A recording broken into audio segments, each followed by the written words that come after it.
We talked about the idea of being specific and how more specific answers are more memorable and more valuable. Interviewers will often ask a broad question like, tell me about your management style.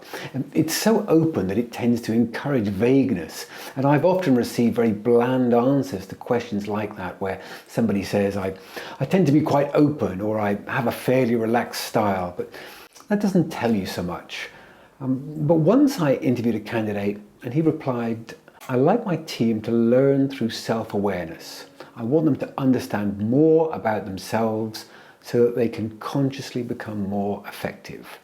And he went on to tell me a story. He said, once I had a team member who was particularly task-oriented. He was so driven to get things done that there was always a risk that he would damage relationships with people on the way.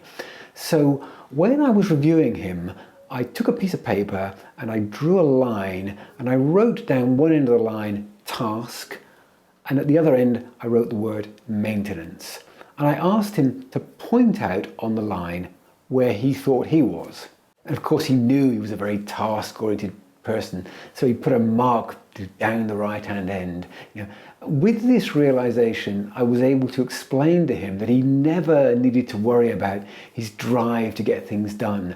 What he needed to do was compensate for the risk that he might upset people and damage the team on the journey. It was a very nice, specific answer and a good story, and it gave me the impression that this was a very thoughtful manager.